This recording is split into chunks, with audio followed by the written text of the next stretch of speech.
जय हिंद दोस्तों, मैं Rajesh YouTube channel math with Rajesh Indian 360 में आप सबका फिर से स्वागत करता हूं। कैसे हैं आप सभी?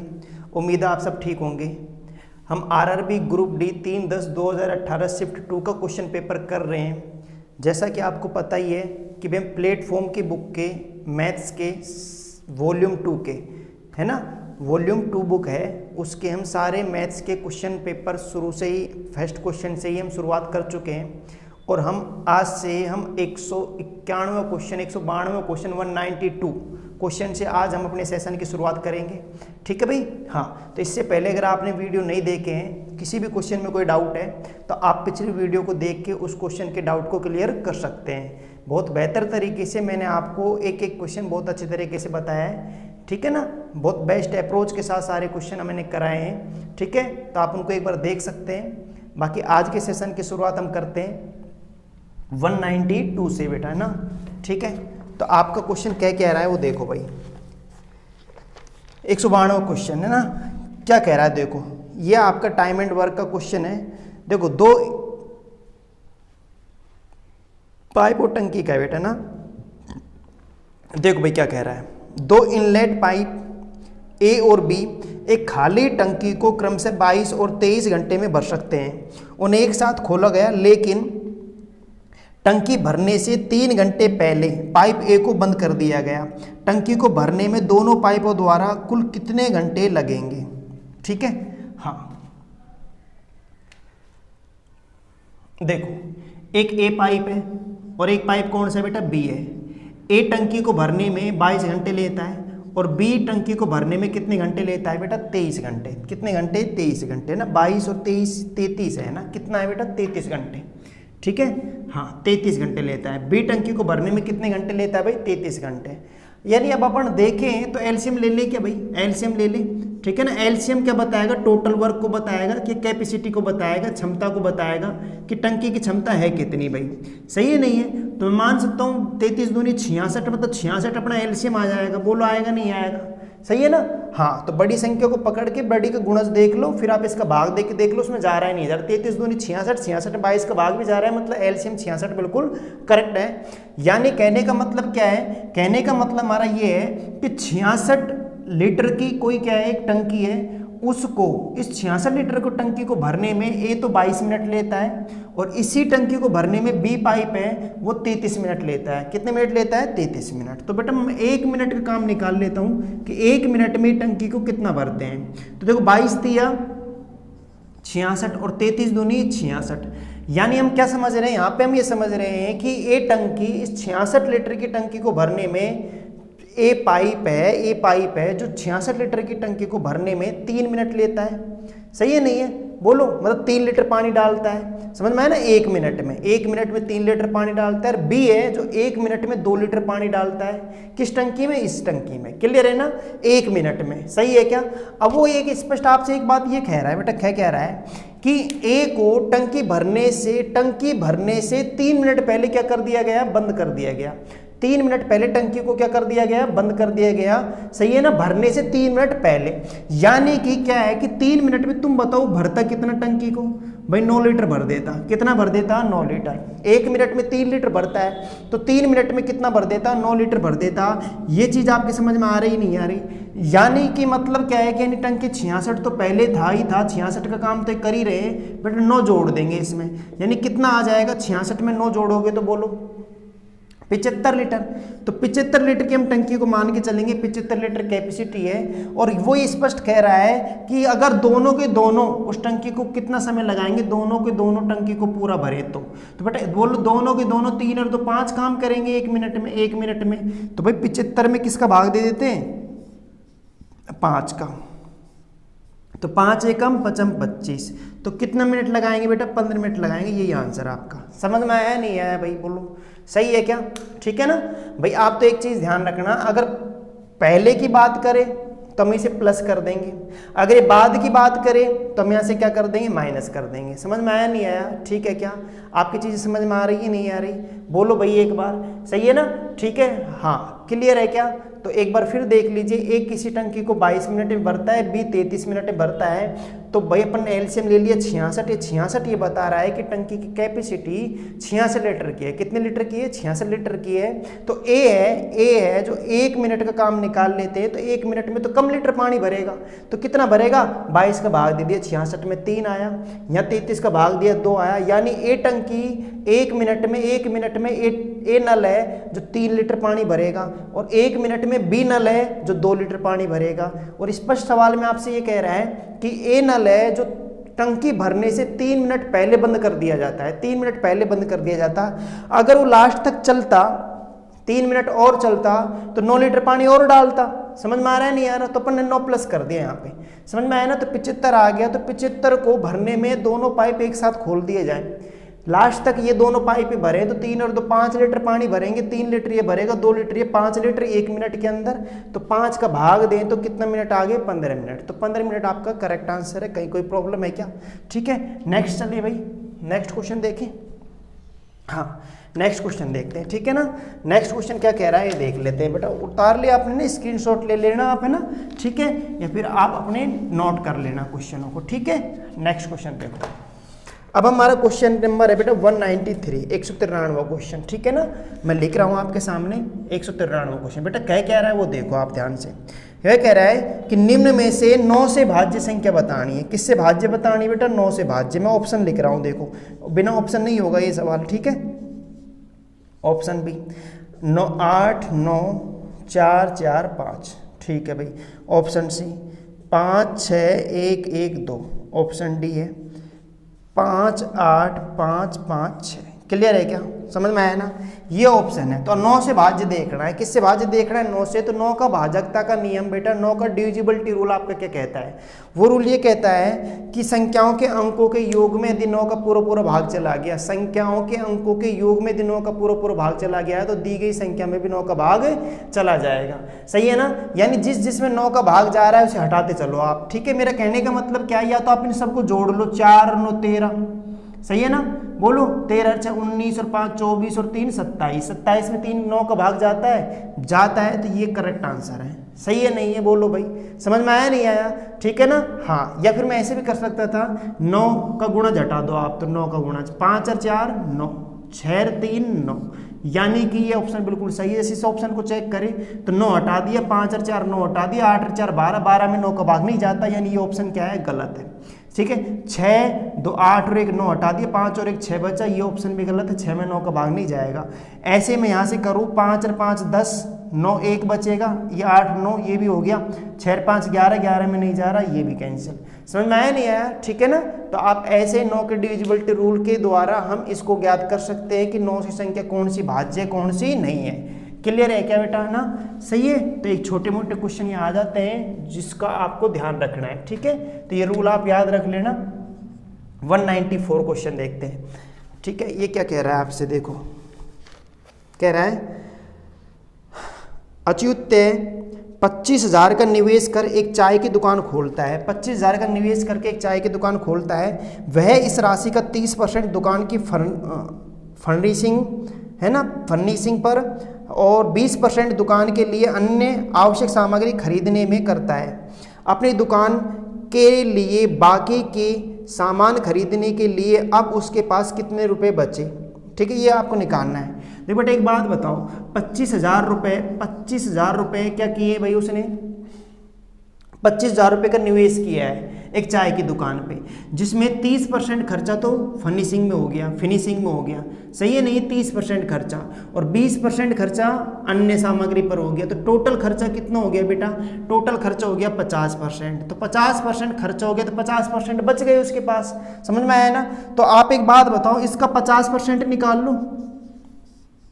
नहीं भाई बोलो, 50% निकालने की जरूरत ही क्या है? मैं आधा कर लूँ ना, 50% 50% का मतलब इसका आधा, सही है नहीं है भाई? इसका अगर अपन 50% निकालें, 50% का मतलब क्या होता है? हाफ, आधा। ठीक है, 50% का मतलब बेटा क्या होता है? आधा। तो 25,000 का आधा 12,500, यही आंसर है।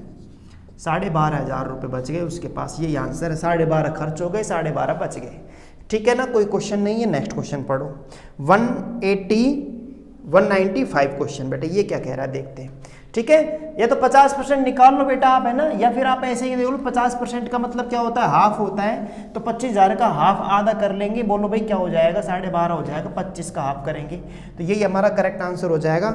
195 क्वेश्चन देखो, किसी नाव की चाल शांत जल में, शांत जल में, बेटा एक बात ध्यान रखना आप, मैं एक चीज बताता हूं आपको कि नाव है, तैराक है, सही है नहीं है, ठीक है ना, नाव है, तैराक है, नाविक है, बोलो, ठीक है, इनको हम x किलोमीटर, उनकी चाल को हम मानते हैं, चाल मानते हैं, नाव की, तैराक की, ठीक है, इनकी चाल हम क्या मानते हैं, बोलो बेटा क्या मानते हैं, हम मानते हैं इनकी चाल क्या, x किलोमीटर पर आवर।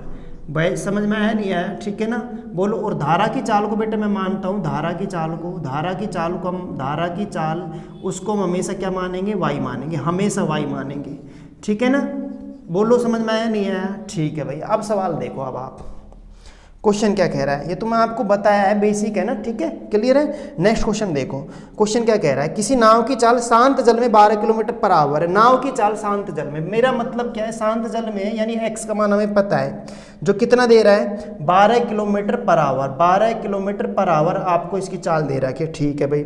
यदि नाव की जल धारा की विपरीत दिशा में 38 किलोमीटर की दूरी 4 घंटे में तय करता है, विपरीत दिशा में, तो बेटा विपरीत दिशा में चाल क्या होगी नाव की, विपरीत दिशा में चाल, तो विपरीत दिशा में चाल क्या होगी, मैं निकालूं तो विपरीत दिशा में चाल, तो बेटा विपरीत दिशा में चाल का मतलब है x माइनस वाई, समझ में आया नहीं आया, ठीक है ना, विपरीत दिशा में चाल क्या होगी, x माइनस वाई होगी, तो वो अपन निकाल सकते हैं आराम से। वो आपसे स्पष्ट कह रहा है कि 38 किलोमीटर तो क्या करता है बेटा, वो 38 किलोमीटर क्या करता है, बोलो 38 तो उसकी क्या है, दूरी है, चाल बराबर दूरी बटा समय, तो दूरी तो 38 है, समय कितने लगे, 4 घंटे लगे, मैं 4 का भाग दे दूं तो 4 नाम 36, 2 बचा, 4 पंजे 20, तो 9.5 किलोमीटर पर आवर आ गया, सही है नहीं है, ठीक है। आपसे क्या रहा है, आपसे चाह रहा क्या है, आपसे चाह रहा है धारा की चाल, किसकी चाल, धारा यानी y का मान चाहिए, तो x का मान मैं यहाँ रख दूं क्या, तो x की जगह हम रख सकते हैं 12 kilometre per hour minus y बराबर 9.5, ठीक है ना, तो इधर आया तो ये किसको हो जाएगा, माइनस को हो जाएगा, तो माइनस y बराबर माइनस के 2.5 बचेंगे, ठीक है, तो ये हट ही जाएगा, तो y बराबर 2.5 किलोमीटर पर आवर, यही हमारा करेक्ट आंसर है। समझ में आ रहा है नहीं आ रहा, 2.5 किलोमीटर पर आवर, यही हमारा क्या है बेटा आंसर है, यही हमारा आंसर है। कोई दिक्कत है तो बोलो, आया आपके समझ में, इतना बड़ा नहीं है, आप समझ रहे हो तो इस सवाल को, ठीक है ना, हाँ बेशक आप इसे बड़ा बना सकते हो, मैंने कहा कि आप हमेशा ये लैंग्वेज नहीं लिखनी आपको, आप इसे मौखिक भी कर सकते थे भाई, क्या आप कर सकते थे, मौखिक भी, एक बार फिर देख लेते हैं। मैं कह रहा हूँ नाव की चाल को हम x मानेंगे, क्या मानेंगे, x, यानी मैं आपसे ये कह रहा हूँ कि x का मान कितना है बेटा, 12 है, कितना है 12, धारा की चाल को हम हमेशा y मानेंगे, यानी y का मान हमें क्या है, निकालना है, बोलो, ठीक है, हाँ भाई। विपरीत दिशा में चाल दे रहा कि विपरीत दिशा में चाल होती है x माइनस वाई और दिशा में होती है x प्लस वाई, ठीक है ना, क्लियर है नहीं, जब विपरीत दिशा में चलेगी नाव तो यानी धारा इधर आ रही है, हमारी नाव इधर जाएगी, तो चाल क्या होगी बेटा, चाल कमी हो जाएगी, चाल में क्या हो जाएगी, कमी, कमी का मतलब माइनस, समझ में आया नहीं आया, और दोनों एक ही दिशा में जाएंगे, धारा भी इधर जा रही है और हम भी इधर की तरफ बह रहे हैं, तो स्पीड हमारी बढ़ जाएगी, तो हमारी चाल बढ़ जाएगी, तो हम लगाएंगे प्लस x प्लस वाई, ठीक है, तो धारा की विपरीत दिशा में चाल x माइनस वाई होगी, जो हमने चाल निकाली, चाल बराबर दूरी बटा समय होता है, 9.5 आ गया, तो x माइनस वाई का मान 9.5 है और x का मान हमें दे ही रखा है, तो y का मान निकालना था, तो 2.5 किलोमीटर पर आवर हमारा करेक्ट आंसर, ठीक है क्या, बोलिए भाई, ठीक है ना। हाँ नेक्स्ट क्वेश्चन देखते हैं, 196 क्वेश्चन देखो, अब आप बोलिए कहीं कोई प्रॉब्लम है तो, ठीक है ना, एक एक क्वेश्चन बहुत बेहतर तरीके से हम कर रहे हैं, आप बस थोड़ा सा ध्यान देते जाइए, ठीक है। हाँ देखो बेटे ये क्या कह रहा है, 7569 7569 है ना, 7569 का वर्गमूल निकालना है, वर्गमूल कितना है, वर्गमूल कितना है ये आपको देखना है भाई, वर्गमूल कितना है, समझ में आ रहा है नहीं आ रहा, क्या देखना है, इसका वर्गमूल ही निकालना है बेटा ना, वर्गमूल निकालना है इसका। भाई देखो वर्गमूल निकालने का तरीका क्या है ना, अच्छा आप एक बात ध्यान सुनना मेरी बात, ठीक है नहीं है ना, वर्गमूल निकालने का तरीका क्या है, आप थोड़ा ध्यान सुनना एक चीज, वर्गमूल के लिए आप इकाई अंक देखते हो बेटा, क्या देखते हो, इकाई अंक, सही है नहीं है, बोलो, ठीक है ना, हाँ इकाई अंक का मतलब आप समझ रहे हो क्या, इकाई का अंक देखते हो आप, कैसे इकाई अंक देखते हैं भाई हम, भाई मैं आपसे ये कह रहा हूँ, आप बताओ यहाँ पे 9 आ रहा है, क्या आ रहा है 9, तो 9 बेटा किस किस का वर्क करने पर 9 आता है? देखो एक तो 7 का वर्क करने पर 9 आता है, 9 किस किस कंडीशन में आता है? 7 का वर्क करने पर 9 आता है और एक 3 का वर्क करने पर 9 आता है। बोलो आता है नहीं आता? बिल्कुल आता है ना, ये चीज़ समझ में आ गई। ये चेक करके आप दो संख्याएं काट दो, दो संख्याएं अंत की दो संख्याएं, अब बचा कितना बेटा? 75 बचा, 75। तो 75 से छोटी वर्ग संख्या देखो, तो 75 से छोटी वर्ग संख्या 8 है, 8 का वर्ग 64 होता है, 9 का 81 ज़्यादा हो जाएगा, तो 8 आया। क्या आया? 8 आया। समझ में आया नहीं आया? बोलो भाई, सही है क्या? तो मेरा 8 आया, तो 75 से छोटी वर्ग संख्या में यहाँ लिख लेंगे 8, ये तो निश्चित हो चुका 8। तो अब 8 के साथ या तो 7 आना है या 3 आना है, अब ये आना एक है, इनमें से कौन सा आएगा वो हमें देखना है, सही है ना। अब ये किस पर निर्भर करता है? ये बेटा निर्भर करेगा, आप एक काम करो, 8 से एक बड़ी संख्या देख लो, बोलो 9 आएगी। क्या आएगी? 9। इन दोनों को गुणा करो, 8 नाम 72, बोलो कितना आ गया? 72। अब बताओ 72 से ये 75 बड़ा है? बड़ा है तो बड़ा वाला टुकड़ा ले लो, 87, यही हमारा आंसर है। समझे आप क्या कह रहा हूं मैं? बोलो भाई, समझे नहीं समझे? फिर एक बार दोबारा सुन लीजिए आप, मैं देखता हूं कि यहाँ पे 9 आ रहा है, इकाई का अंक 9 आ रहा है, तो आप ये देखिए कि 9 इकाई का अंक किस किस संख्या का वर्ग करने पर आता है। तो बेटा एक तो 7 का वर्ग करने पर 49, 9 आएगा लास्ट में इकाई का अंक। 3 का वर्ग करने पर 9, तो 3 का वर्ग करने पर आ रहा है, तो एक तो 7 और एक 3 का वर्ग करने पर आएगा। बिल्कुल ठीक है यहाँ तक, यानी यहाँ पे या तो 7 आएगा या 3 आएगा इस जगह, समझ में आया, इकाई के स्थान पर। ठीक है, अब यहाँ क्या आएगा वो तो हम बड़े आराम से पता लगा सकते हैं, हमें दो संख्याएं काटनी है अंत की, सही है ना। दो संख्या मैंने काट ली, 6 9 काट दिया, बचा क्या? 75। 75 से छोटी वर्ग संख्या क्या है? 8 है, 8 का वर्ग 64 होता है, 9 का 81, 81 ज़्यादा हो जाएगा, छोटी देखनी है, हमेशा छोटी देखनी है। तो 8 है, ये 8 तो आएगा ही आएगा, इसमें कोई शक नहीं है। लेकिन 8 के साथ में 7 लूँ या 3 लूँ, ये कैसे निर्भर करेगा वो आप यहाँ से चेक कर सकते हो। 8 से एक बड़ी संख्या देख लो, 9, 8 नाम 72, अगर ये 72 इससे क्या है? छोटा है, मतलब ये बड़ा है। 72 से वर्गमूल वाली संख्या बड़ी है तो बड़ा टुकड़ा आएगा यहाँ से बड़ा, और अगर ये संख्या छोटी है तो छोटा वाला टुकड़ा रखेंगे। करेक्ट है क्या? बोलो सही है ना। तो 87 विल बी करेक्ट आंसर इस क्वेश्चन का। समझ में आया नहीं आया? ठीक है, हाँ। तो वर्गमूल घनमूल वैसे मैंने आपको करा दिया है, आप वहाँ से भी देख सकते हैं। Math with Rajesh Indian 360 YouTube channel पर आपको मैंने ये वीडियो बहुत अच्छी तरीके से चैप्टर करा रखा है, वर्गमूल घनमूल, है ना। समझ में आया नहीं आया? ठीक है, आप वहाँ से देख सकते हो। सिंप्लीफिकेशन चैप्टर भी हमने बहुत अच्छे तरह से करा रखा है वहाँ पे, ठीक है, हाँ। तो आप बेटा वो देख सकते हो।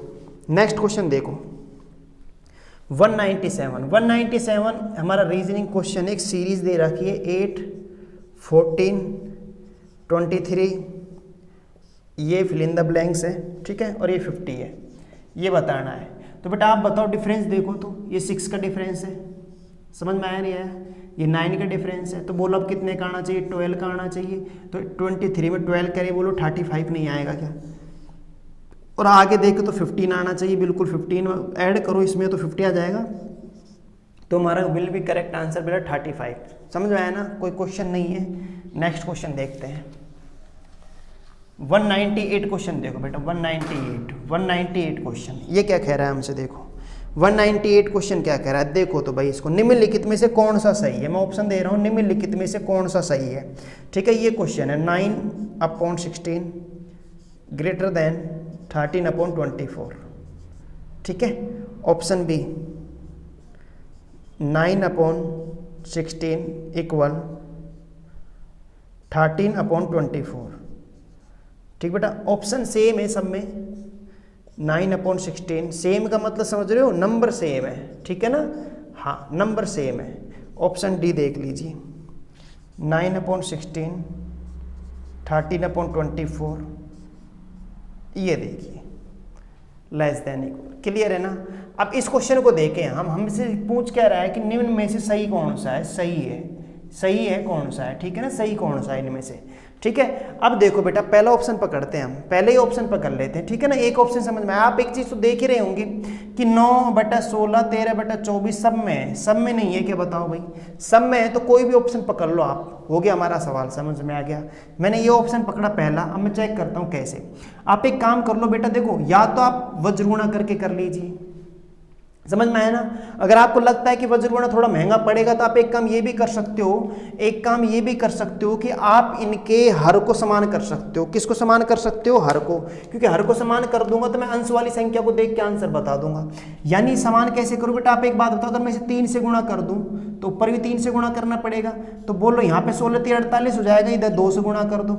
सही है ना। मैं क्या समान कर रहा हूँ बेटा, मैं यहाँ पे क्या समान कर रहा हूँ? हर समान कर रहा हूँ। बोलो 16 3 48 हो गया, क्या हो गया? 48। और यहाँ 24 दूनी 48 हुआ, नहीं हुआ? सही है क्या? यानी हर 48 हो गया। यहाँ 9 3 कितना आ गया? 27। और यहाँ 13 दूनी कितना आ गया? 26। तो सबके साथ होगा, नहीं होगा? बताओ। अब आप बताओ, यहाँ पे 48 यहाँ पे भी है, यहाँ पे भी है, तो 48 को तो छोड़ दो। अब आप समझो ये 27 है, ये 26 है। बोलो 27 बड़ा है, 26 बड़ा, 27 बड़ा है, और बड़े की तरफ ही तो आता है साइन। बिल्कुल करेक्ट आंसर है, यही हमारा करेक्ट आंसर है। हमें और चेक करने की आवश्यकता है ही नहीं। समझ रहे हो ना? समझ रहे हो मैं क्या कह रहा हूँ? मैं आपसे यही कह रहा हूँ, आपके पास तरीके बहुत से हो सकते हैं, जैसे आपकी इच्छा करे वैसे कर लेना। ठीक है, या तो आप इसके हर को समान करके फिर देख लेना बड़ी कौन सी छोटी कौन सी, या फिर आप वज्र गुणा करके कर लेना, या फिर डिवाइड करके कर लेना। समझ में आया नहीं आया? ठीक है, क्रॉस मल्टीप्लाई करके कर लेना, एलसीएम लेके कर लेना, जैसे मर्जी हो वैसे कर लेना, कहीं कोई प्रॉब्लम नहीं है। आगे चले क्या? बोलो। ठीक है, नेक्स्ट क्वेश्चन देखो भाई, है ना। आपको हर को समान करना है। 48 या 48 आ गया, तो आप बताओ यहाँ पे बचा क्या? 27 26। तो 27 बड़ा है 26 बड़ा है? 27 बड़ा है। 27 बड़ा है तो वही हमारा करेक्ट आंसर हो जाएगा, क्योंकि उसी की तरफ बड़ा वाला मुंह लगा रखा है, ग्रेटर देन का साइन लगा हुआ है। ठीक है। हाँ भाई, नेक्स्ट क्वेश्चन 199 क्वेश्चन क्या कह रहा है देख लेते हैं। ये कह रहा है, मैं एक निश्चित दूरी तक पैदल जाता हूं और वहां से वापस आ जाता हूं। बेटा ये थोड़ा सही करना, करेक्शन करना इसमें। और वहां से वाहन से वापस आ जाता हूं। किससे आ जाता हूं? वाहन से। ठीक है ना, इसे सही करना भाई, है ना। लैंग्वेज थोड़ा सही कर लेना आप। क्या कह रहा है ये? मैं एक निश्चित दूरी तक पैदल जाता हूं। पैदल तो चला गया, लेकिन आ रहा है जब वाहन से आ रहा है। किससे आ रहा है? वाहन से। तो उसने कहा नहीं ये चीज। ठीक है ना। हाँ, ये थोड़ा करेक्शन कर लेना, वाहन से वापस आ जाता है। ठीक है भाई। तो बेटा मैं कह रहा हूँ पैदल तो जाता है वो, और वाहन से वापस आ जाता है। ठीक है ना। हाँ, तो इसमें कुल 13/2 घंटे लगते हैं। 13/2 घंटे। तो बेटा 13/2 घंटे लगते हैं इसमें आने जाने में। तो 13/2 का मतलब क्या हो जाता है? मैं थोड़ा डेसिमल में लिख लूँ क्या? 2 6 12 है कि नहीं? बोलो 2 6 12, 1 बचा 2 पंजे 10, ऐसे ही है ना। हाँ भाई, 13/2 ही तो है ना। 13 कितना है? 13/2 ही है। ठीक है ना। 13/2 घंटे लगते हैं। तो मैं अगर भाग दूं तो 2 6 12 हो गया, है ना। 12 से 1/2 तो 2 घंटे 30 मिनट ही तो है। बोलो 2 घंटे 30 मिनट ही तो है भाई, नहीं? हाँ, तो ये हो गया। आगे देखो नेक्स्ट क्वेश्चन। नेक्स्ट क्या कह रहा है? अच्छा, ये हो गया। जबकि दोनों ओर पैदल आने जाने में कुल 31/4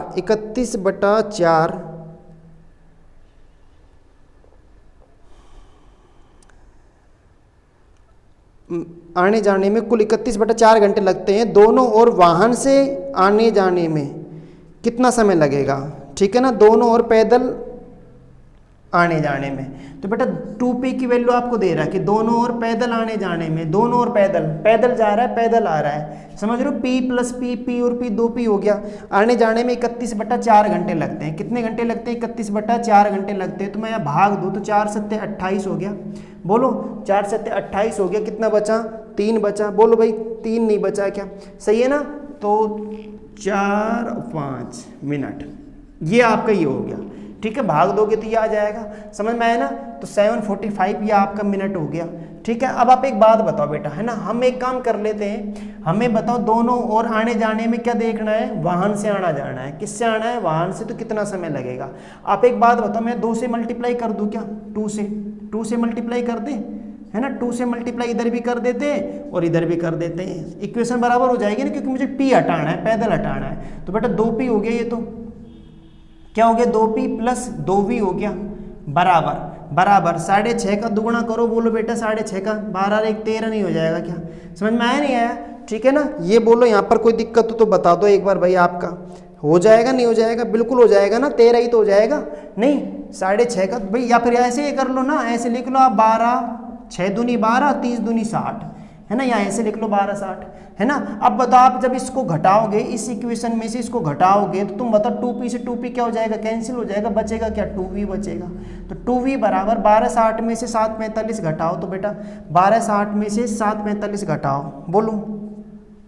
बोलो तो 1260 में 745 घटाएंगे तो ये तो हो गया 15 बचेगा, है ना। 12 में 7 का कितना बचेगा, 5 बचेगा, 5 15 आ जाएगा, 5 15, ठीक है। और वो यही कह रहा है हमसे, इसी का मान तो चाहिए दोनों और वाहन से आने जाने में, तो आने जाने में v प्लस v, तो 2v हो गया, 2v की वैल्यू ही तो चाहिए, तो ये आपका करेक्ट आंसर है 5 15। ऑप्शन नंबर क्या है बेटा, बी है, 5 घंटे 15 मिनट, 5 घंटे 15 मिनट विल बी और करेक्ट आंसर हमारा। बोलो भाई यहाँ पे कोई प्रॉब्लम है तो, सही है, नहीं है, आपके समझ में आ रही नहीं है, अरे चीज़ें आप एक बार कमेंट्स बॉक्स में इसको बताना भाई, है ना, लिख के, ठीक है। हाँ क्लियर है क्या, एक बार फिर देख लीजिए आप, मैं आपसे कह रहा हूँ पैदल को p से लिख रहा हूँ, वाहन को v से लिख रहा हूँ कि p प्लस v दोनों और पैदल, एक तरफ पैदल फिर वाहन से आने जाने में उसे 6.5 घंटे लगते हैं, ये हमने निकाल लिया, और दोनों और पैदल चलने में उसे 7 घंटे 45 मिनट लगते हैं, ठीक है। अगर मैं यहाँ पे ये करूँ, मैं 2p हटाना चाहता हूँ, वाहन से आऊँ जाऊँ तो कितना समय लगेगा, तो तुम बताओ, यहाँ पे 2p हटाना चाहूँ तो 2p होना चाहिए, तो मैंने 2 से मल्टीप्लाई कर दिया इधर,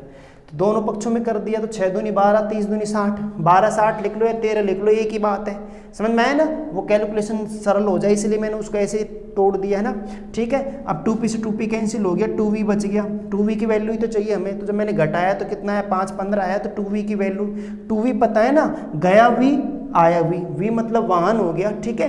तो आने जाने में v समय लगा, v मान रहे हैं, तो v 2v तो हो गया, तो इसकी वैल्यू चाहिए थी, यही हमारा आ गया, 5 15 हमारा करेक्ट आंसर है, ठीक है। हाँ नेक्स्ट क्वेश्चन देखते हैं, स्क्रीनशॉट ले लेना बेटा आप, है ना, करते रहना साथ साथ क्वेश्चनों को, ठीक है। हाँ अब हमारा 200 दोहरा शतक होने वाला है, और ये हो गया अपना दोहरा शतक, ठीक है। अब इसे कोई नहीं रोक सकता है कोई, दोहरा शतक होने से रोक सकता है क्या, नहीं रोक सकता, ठीक है। देख लो हमने धीरे धीरे करके 200 क्वेश्चन पर पहुंच चुके हैं, ठीक है ना भाई, और ये 200 क्वेश्चन आ गया, वेरी इंपॉर्टेंट क्वेश्चन है, बहुत ध्यान सुनना, ध्यान रखना, ठीक है। मेन का सवाल है एक तरह से, देखो आप, ये 3 अभाज्य संख्याओं में से पहली 2 का गुणनफल 1147 है। 3 अभाज्य संख्या में मान लेता हूँ 3 अभाज्य संख्या XYZ है, सही है, बोलो, या फिर ABC कुछ ही मान लो, ठीक है ना। हाँ तो पहली 2 का गुणनफल 1197, पहली 2 संख्याओं का गुणनफल है 1197, यानी x गुणा y 1197, ठीक है भाई, 1197, ठीक है, करेक्ट है, ठीक है ना। हाँ और अंतिम 2 का गुणनफल यानी y और z, अंतिम 2 का गुणनफल y और z, इनका गुणनफल कितना है, इनका गुणनफल कितना है भाई, इनका गुणनफल है भैया 15 17, कितना है 15 17, ठीक है, ये इसका गुणनफल 15 17 है। तो तीनों अभाज्य संख्याएं ज्ञात कीजिए, क्या निकालनी है, तीनों अभाज्य संख्याएं निकालनी है। अब आप ध्यान सुनना मैं क्या कह रहा हूँ, ठीक है ना, वेरी इंपॉर्टेंट क्वेश्चन है। या तो आप इसे ऑप्शन से करो, किससे करो, ऑप्शन से, लेकिन ऑप्शन से मैं गुणा करके, है ना, संख्याओं को, तो ऐसे हो सकता है आपका थोड़ा समय ज़्यादा लग जाए, तो फिर आप कैसे करोगे, आप एक काम ये करो, XYZ है, तुम बताओ एक बार, यहाँ y यहाँ पे भी है, यहाँ पे भी है, तो मैं यहाँ से अंतर ले लेता हूँ, डिफरेंस, समझ में आया नहीं आया, ठीक है ना, क्या ले लेते हैं, डिफरेंस ले लेते हैं, जिससे y की वैल्यू आ जाएगी, ठीक है। तो तुम बताओ यहाँ पे मैं थोड़ा टुकड़ा करूँ, तो बोलो इसमें से इसको सब्ट्रैक्ट करें, इसमें से इसको सब्ट्रैक्ट करें, तो कितना आ गया, 7 7 0 है भाई, बोलो, है ना। 11 में से 9 गए, कितने बचे, इसे घटा लो बेटा, है ना, 7 में 7 गया, क्या बच गया, 0 बच गया, 11 में से 9 गया, कितना बचा बेटा, 2 बचा, कितना बचा, 2 बचा, ठीक है। हाँ तो ये आया 4, 4 में से 1 गया 3, 320 आ गया, कितना आ गया, 320, ठीक है, ये डिफरेंस आ गया 320 या 370, है ना, 1517 ही है ना, ये है ना, 1147 है बेटा, ये है ना, ये 1147 है, थोड़ा देखना 1 मिनट, ये 1147 है, ठीक है, 1147 है, पहली 2 संख्याओं का गुणनफल 1147 है, ठीक है। तो ये कितना आ जाएगा बेटा, 370 आ जाएगा, ठीक है, 370, समझ में आया ना। अब आप देखो करना क्या है, 370 आ गया, तो आप एक काम करो भाई, इसका डिफरेंस इसमें से इसको घटा लिया, तो ये 370 आया, इसके मैं 2 गुणज कर लेता हूँ, तो मैं एक चीज़ नज़र आ रही है, 37 गुणा 10, इसको ऐसे लिख सकता हूँ मैं, जिससे तुम्हें पता 37 एक कैसी संख्या है, अभाज्य संख्या है। कैसी संख्या है? अभाज्य संख्या। मतलब ये है इसे छोड़ दो, ये तो अभाज्य नहीं है, तो ये हमारा y का मान आ गया। किसका मान आ गया? y का मान। क्लियर है ना? अब देखो तुम x और z का मान कैसे निकालते हैं। इस y की वैल्यू का भाग दे दो 37 का, अगर मैं इसमें भाग दे दूं तो बताओ, देखो 3 तिया 9, 3 चौके 12 तो ज़्यादा हो जाएगा, 3 तिया 9, सही है ना। और अब तुम देख लो यहाँ पे कि यहाँ पे 7 लेके आना है, तो 7 तो कब आएगा? जब मैं 37 1 से गुणा करूँ, ये 31 आ जाएगा। ठीक है, थोड़ा सा ऑप्शन देख लेना आप, है ना। और बाकी देखो बेटा यहीं पे भी 37 का भाग दे दो, इधर भी 37 का भाग दे दो, y का भाग दे देता हूँ मैं, समझ में आ रहा है नहीं यार? y का भाग दे दो, z का मान आ जाएगा।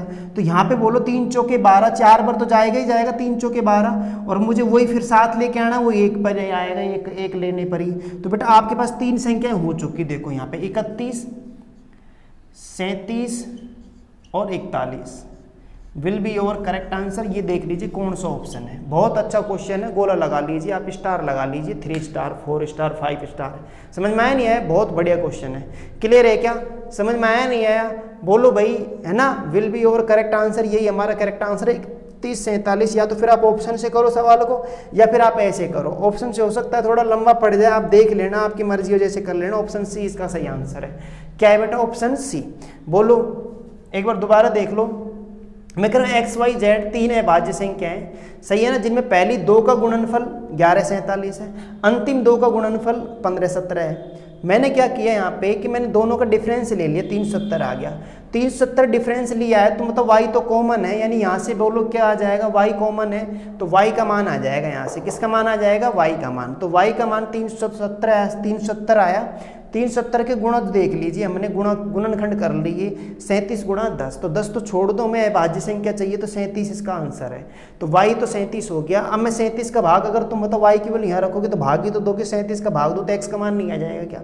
37 का भाग इसमें दिया 31 बार चला गया, 37 का भाग, अब y का मान यहाँ रखो, 37 का भाग इसमें दो तो z का मान नहीं आ जाएगा क्या? z का मान 41 हो गया। तो 31 37 41 आपका करेक्ट आंसर है। तो 3 अभाज्य संख्याएं चाहिए थी, वो हमारे ये हो गए भाई। बोलो कहीं पे कोई प्रॉब्लम है तो किसी को है क्या? नहीं है ना? कर लोगे भाई? ठीक है, हाँ। तो ये बोलिए आपको कहीं प्रॉब्लम नहीं है ना? समझ में आ रहा है नहीं आ रहा? बोलो भाई, ठीक है, हाँ। तो बोलो बेटा आज का सेशन आपको कैसा लगा? बोल दीजिए एक बार, है ना। ठीक है, आप बेटा वो नोटबुक लेके बैठा करो साथ साथ, जिससे कि सारे क्वेश्चन आप कर सको। ठीक है, तो आज देख लीजिए हमने धीरे धीरे करके हम 200 क्वेश्चन पर पहुंच चुके हैं। ऐसे धीरे धीरे करके इस बुक को भी क्या कर देंगे?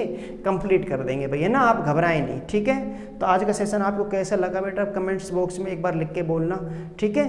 क्लियर है ना बेटा? मेहनत करते रहो, ठीक है, रुको नहीं, धीरे धीरे चलते रहो, ठीक है। तो जय हिंद, जय भारत बेटा, कल मिलते हैं। Okay, bye.